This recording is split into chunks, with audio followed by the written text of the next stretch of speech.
जय हिंद दोस्तों, super concept classes पर आपका स्वागत है। आज का वीडियो 12th क्लास की स्टूडेंट के लिए दोस्तों। और आप लोग को पता चल ही गया कि आप लोग का परीक्षा कैसा होगा, किस प्रकार होगा। यानी आप लोग का परीक्षा 30 नंबर का ऑब्जेक्टिव होगा और 50 नंबर का सब्जेक्टिव क्वेश्चन होगा।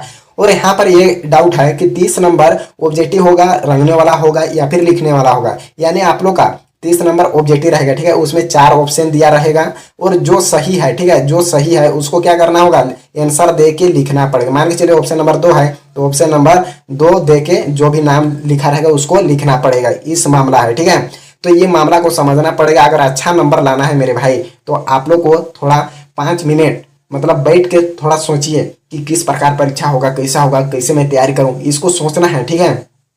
तो हम लोग आज पढ़ेंगे ईंट मनके तथा अस्तिया, ठीक है। यानी ये हड़प्पा सभ्यता के, ठीक है। यानी यहाँ पर मैं आप लोग को पढ़ाऊंगा ऑब्जेक्टिव साथ सब्जेक्टिव भी बताऊंगा, ताकि आप लोग का तैयारी अच्छा खासा हो सके मेरे भाई। और आप लोग अच्छा नंबर लाइए, अपना माता पिता का नाम रोशन करिए, गांव का नाम रोशन करिए, स्कूल कॉलेज का नाम रोशन करिए, ठीक है। तो अब मैं एक ही वीडियो में कवर करूंगा, आप लोग केवल कंप्लीट इस वीडियो पर बने रहिएगा। और चैनल पर नए हैं तो चैनल को सब्सक्राइब कर लीजिए। तो देखिए हमारा पास पहला क्वेश्चन क्या कहता है, ठीक है। और बहुत ही आसान आसान है, ठीक है। भारतीय पुरातत्व का पिता किसे कहा जाता है, तो अलेक्जेंडर को कहा जाता है, ठीक है। ऑप्शन नंबर ए बिल्कुल सही आंसर हो जाएगा। और आप लोग जिस भी क्वेश्चन का आंसर जानते हो, ठीक है, जिस भी क्वेश्चन का आंसर जानते हो क्या करना है, कमेंट करके बताते जाना है, ठीक है। हड़प्पा सभ्यता में सर्वप्रथम किस स्थल की खोज की गई थी, ठीक है। तो हड़प्पा सभ्यता में हड़प्पा का ही खोज किया गया था, ठीक है। यानी ऑप्शन नंबर बी बिल्कुल सही आंसर हो जाएगा। नेक्स्ट नंबर क्वेश्चन देखिए 3 क्या कहता है, हड़प्पा सभ्यता के किस नगर में दुर्ग दीवार से घिरा हुआ नहीं मिला है। तो कहाँ नहीं मिला था, लोथल में, ठीक है। ऑप्शन नंबर सी बिल्कुल सही आंसर हो जाएगा। नेक्स्ट नंबर क्वेश्चन देखिए 4 क्या है, सिंधु घाटी सभ्यता में विशाल स्नानागार के अवशेष कहाँ से प्राप्त हुए। स्नानागार का मतलब क्या होता है, यानी नहाना, ठीक है, स्नान करना, ठीक है। तो ये सबसे विशाल यानी सबसे बड़ा कहाँ पर मिला था, तो मोहनजोदड़ो में मिला था, ठीक है। ऑप्शन नंबर सी बिल्कुल सही आंसर हो जाएगा। आगे देखिए 5 नंबर क्वेश्चन क्या है, सिंधु घाटी सभ्यता में शिल्प उत्पादन का एक प्रमुख केंद्र था, तो कहाँ था, ठीक है। तो ये चांदूड़ो में था, ठीक है। कहाँ था, चांदूड़ो में। यानी ऑप्शन नंबर डी बिल्कुल सही आंसर हो जाएगा। नेक्स्ट नंबर क्वेश्चन देखिए 6 क्या है, मेसोपोटामिया के प्रलेखों में मेलुहा शब्द का प्रयोग किस सभ्यता के लिए किया जाता था। तो कौन सा सभ्यता के लिए किया जाता था, ये हड़प्पा सभ्यता के लिए किया जाता था, ठीक है। ऑप्शन नंबर ए बिल्कुल सही आंसर हो जाएगा। आगे देखिए 7 नंबर क्वेश्चन क्या है, लोथल कहाँ स्थित है, तो गुजरात में स्थित है। ये भी क्वेश्चन अक्सर आप लोग का परीक्षा में पूछा जाता है, याद रखिएगा। लोथल कहाँ स्थित है, गुजरात में स्थित है, ठीक है। आगे देखिए 8 नंबर क्वेश्चन क्या है, हड़प्पा किस नदी के किनारे स्थित है, रावी नदी के किनारे। और ये भी क्वेश्चन पूछता है परीक्षा में, हड़प्पा कौन सा नदी के किनारे स्थित है, तो रावी नदी के किनारे स्थित है, ठीक है, याद रखें। आगे देखिए 9 नंबर क्वेश्चन क्या है, सिंधु घाटी के निवासियों को सोना कहाँ से प्राप्त होता था, ठीक है। तो कहाँ से होता था, कर्नाटक से होता था। कहाँ से, कर्नाटक से होता था सोना प्राप्त, ठीक है। आगे देखिए 10 नंबर क्वेश्चन क्या है, हड़प्पा सभ्यता में बंदरगाह का प्रमाण कहाँ से मिला, ठीक है। हड़प्पा सभ्यता में बंदरगाह का प्रमाण कहाँ से मिला, तो देखिए लोथल से मिला था। अब बंदरगाह का मतलब क्या होता है, मान के चलिए आप लोग जाते होंगे रेल या ट्रेन चढ़ने, ठीक है। तो वहां पर क्या है, एक स्टेशन होता है, ठीक है। तो उसी प्रकार बंदरगाह का भी एक स्टेशन होता है, पानी जहाज का एक स्टेशन होता है, उसी को क्या बोलते हैं, बंदरगाह बोलते हैं, ठीक है। आगे देखिए 11 नंबर क्वेश्चन क्या है, हड़प्पा सभ्यता का किस देश के साथ व्यापारिक संबंध नहीं था, ठीक है। तो चीन के साथ व्यापारिक संबंध नहीं था। ऑप्शन नंबर डी बिल्कुल सही आंसर हो जाएगा। नेक्स्ट नंबर क्वेश्चन देखिए 12 क्या है, जूते हुए खेत का प्रमाण कहाँ से मिला। अब यहाँ पर मैं एक आप लोग को ट्रिक बताता हूँ, कभी नहीं भूलिएगा, ठीक है। और ये क्वेश्चन भी पूछा है आप लोग का परीक्षा में। देखिए जूते यानी खेत कह रहा है, जूते हुए खेत यानी हल, हल मतलब समझ, ठीक है। इस प्रकार का भी क्वेश्चन पूछा है, हल कहाँ जोतते हैं, ठीक है। हल कहाँ जोते हैं, बंगाल में। कहाँ भाई, बंगाल में, याद रखे, ठीक है। हल कहाँ जोते हैं, बंगाल में। तो बंगाल से याद रखना है कालीबंगा, ठीक है। ऑप्शन नंबर सी बिल्कुल सही आंसर हो जाएगा।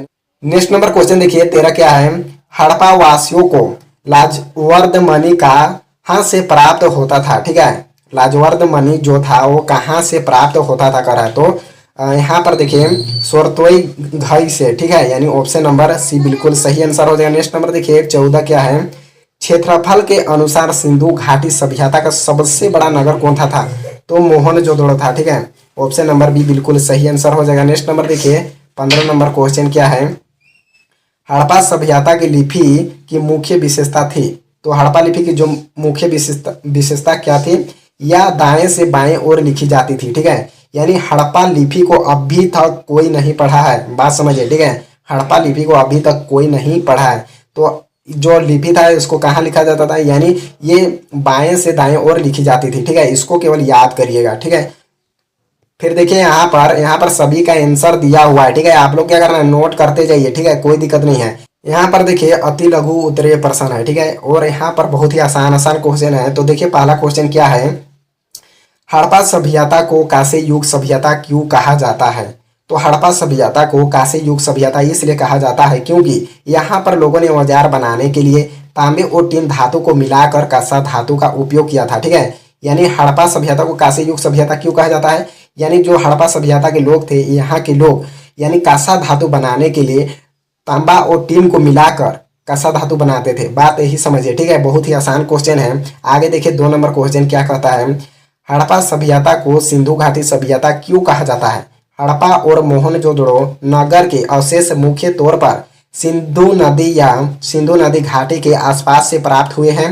इस कारण से हड़प्पा सभ्यता को सिंधु घाटी सभ्यता कहा जाता है। यानी हड़प्पा और मोहनजोदड़ो कहाँ है, ये है पाकिस्तान में है। ठीक है, तो हड़प्पा और जो मोहनजोदड़ो है, जो इसका अवशेष मिला है, ठीक है, वो सिंधु नदी या सिंधु नदी घाटी के किनारे मिला है। ठीक है, इसलिए हड़प्पा सभ्यता को सिंधु घाटी सभ्यता कहा जाता है। ठीक है, बात समझिए, कोई दिक्कत नहीं। आगे देखिए 3 नंबर क्वेश्चन क्या कहता है, सिंधु घाटी सभ्यता में मनके बनाने के लिए किस सामग्री का उपयोग किया जाता था। तो सिंधु घाटी सभ्यता में मनके बनाने के लिए कार्नेलियन, क्रिस्टल, सेलखड़ी, तांबा, जस्पर, संग पत्थर, कांसा और सोना जैसी धातु का उपयोग किया जाता था। ठीक है, यानी मनके बनाने के लिए ये सभी धातु का उपयोग किया जाता था। ठीक है, आगे देखिए 4 नंबर क्वेश्चन क्या है, सिंधु घाटी सभ्यता की उन स्थानों के नाम बताइए जहां सिंचाई के अवशेष पाए गए हैं। ठीक है, तो सिंधु घाटी सभ्यता के उन स्थान के नाम निम्नलिखित है जहां पर सिंचाई के अवशेष पाए गए हैं। तो यहाँ पर देखिए, तो यहाँ पर क्या हो जाएगा, ये वाला हो जाएगा। ठीक है, ऑप्शन नंबर ए हो जाएगा, सोरतोई, घोई और धोलावीरा। ठीक है, ऑप्शन नंबर ये दोनों हो जाएगा। यहाँ पर 2 पॉइंट है। ठीक है, जगह का नाम है। ठीक है, तो आगे देखिए 5 नंबर क्वेश्चन क्या है, हड़प्पा सभ्यता के लोगों के व्यापारिक संपर्क किन देशों से था। ठीक है, हड़प्पा सभ्यता के लोगों के व्यापारिक संपर्क मेसोपोटामिया, ओमान, बहरीन, ईरान आदि देशों से था। ठीक है, व्यापारिक संबंध ये सभी देशों से था हड़प्पा सभ्यता का। बात समझिए। आगे देखिए 6 नंबर क्वेश्चन क्या है, हड़प्पा वासी तांबा और सोना कहाँ से प्राप्त करते थे। तो कहाँ से प्राप्त करते थे, हड़प्पा वासी राजस्थान के खेतड़ी से तांबा और दक्षिण भारत से सोना प्राप्त करते थे। यानी हड़प्पा वासी थे, तांबा कहाँ से प्राप्त करते थे, राजस्थान की खेतड़ी, जगह का नाम है। ठीक है, तांबा प्राप्त करते थे। और सोना कहाँ से प्राप्त करते थे, दक्षिण भारत से सोना प्राप्त करते थे। बात समझे, कोई दिक्कत नहीं। आगे देखिए 7 नंबर क्वेश्चन क्या है, किस पुरा स्थल को हड़प्पा सभ्यता की सबसे बड़ी बस्ती माना जाता है। तो सबसे बड़ी बस्ती मोहनजोदड़ो को कहा जाता है। ठीक है, तो यहाँ पर देखिए क्या लिखा हुआ है, पाकिस्तान के सिंध प्रांत के लारकाना जिले में स्थित मोहनजोदड़ो को हड़प्पा सभ्यता की सबसे बड़ी बस्ती माना जाता है। मोहनजोदड़ो का क्षेत्रफल 125 हेक्टेयर था। ठीक है, यानी जो यहाँ पर सबसे बड़ा बस्ती यानी किसको माना जाता है, मोहनजोदड़ो को माना जाता है। और ये मोहनजोदड़ो कहाँ है, पाकिस्तान में लारकाना जिला में स्थित है। ठीक है, बात समझिए। आगे देखिए 8 नंबर क्वेश्चन क्या है, हड़प्पा सभ्यता कहाँ कहाँ विकसित हुई थी, यानी जगह का नाम पूछ रहा है। ठीक है, तो यहाँ पर अपना शब्दों में उत्तर देना है मेरे भाई, कुछ रटाफटा नहीं मारना है, जगह का नाम को याद कर लेना है। तो हड़प्पा सभ्यता पाकिस्तान, दक्षिण अफगानिस्तान, गुजरात, राजस्थान, पंजाब, हरियाणा, पश्चिम उत्तर प्रदेश विकसित हुई थी। यानी ये सभी जगह पर हड़प्पा सभ्यता विकसित हुई थी। ठीक है, तो इसको याद रख लीजिएगा। तो यहाँ पर देखिए 9 नंबर क्वेश्चन क्या है, हड़प्पाई लिपि की 2 मुख्य विशेषता बताइए। यानी हड़प्पा लिपि का 2 विशेषता को बताना है। ठीक है, तो यहाँ पर देखिए हड़प्पा लिपि की 2 मुख्य विशेषता, पहला क्या कहता है, हड़प्पा लिपि को आज तक पढ़ने में सफल नहीं प्राप्त की जा सकी है। यानी हड़प्पा लिपि को आज तक कोई भी नहीं पढ़ा है कि इसका क्या लिपि है। ठीक है, यद्यपि यह तथा निश्चित रूप से यह वर्णमालीय नहीं है, क्योंकि वर्णमाला के प्रत्येक चिन्ह स्वर या एक व्यंजन को दर्शाता है। बात समझ गए, कोई दिक्कत नहीं। आगे देखिए बी नंबर यानी 2 क्या कहता है, 2 पॉइंट लिख दीजिए, आप लोगों को नंबर मिल जाएगा। यह लिपि दाएं से बाएं लिखी जाती है, क्योंकि दाएं ओर अधिक अंतराल है जबकि बाएं ओर कम जगह है। ठीक है, अब यहाँ पर अगर आप किसी प्रकार के आप लोग भूल जाते हैं, ठीक है, तो किस प्रकार लिखना है। यहाँ पर देखिए हड़प्पा लिपि की 2 विशेषता पूछ रहा है। ठीक है, तो आप लोग एक पॉइंट बनाए, क्या करिएगा, हड़प्पा लिपि को अभी तक कोई नहीं पढ़ा है, इसका लिपि क्या है उसको, ठीक है, एक पॉइंट लिख दीजिए। ये लथड़ पसड़ को लिखने का कोई जरूरत नहीं है। ठीक है, अगर भूल जाते हैं तब, अगर याद करते हैं तो बहुत बेस्ट होगा। ठीक है, अब यहाँ पर देखिए 2 नंबर में क्या करना है, यह लिपि दाएं से बाएं ओर लिखी जाती है क्योंकि दाएं ओर अधिक अंतराल है जबकि बाएं ओर कम जगह है। ठीक है, यानी इसको आप लोग अगर 2 पॉइंट लिख देना मेरे भाई, तो आप लोग को नंबर फुल मिल जाएगा। ठीक है, तो यहाँ पर देखिए 10 नंबर क्वेश्चन क्या है, चांदूड़ों के लोगों की शिल्प कार्यों के नाम लिखे। ठीक है, चांदूड़ों के लोग शिल्प कार्य के लिए मन के बनाना, शंख की कटाई, धातु कर्म, मोहर निर्माण तथा बाट बनाना आदि काम करके सभी का काम करते थे। तो बात समझ गई है। अगर आप लोग को और चाहिए लघु उत्तरीय प्रश्न, दीर्घ उत्तरीय प्रश्न, तो क्या करना है मेरे भाई, आप लोग एक बार कमेंट करिए, यहाँ पर सभी अवेलेबल है। ठीक है, अगर एक ही वीडियो में बना दूंगा तो आप लोग के लिए बहुत ही लंबा वीडियो हो जाएगा।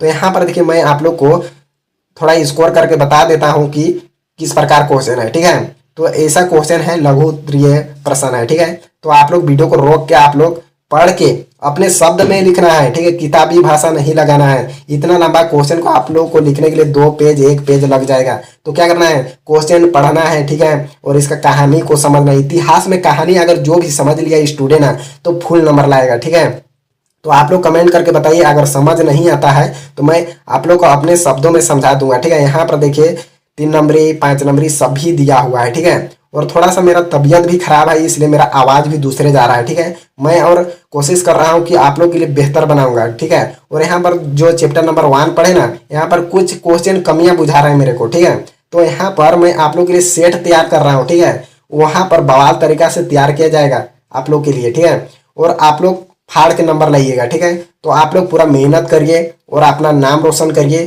तो अगले वीडियो में मिलते हैं। जय हिंद, जय भारत।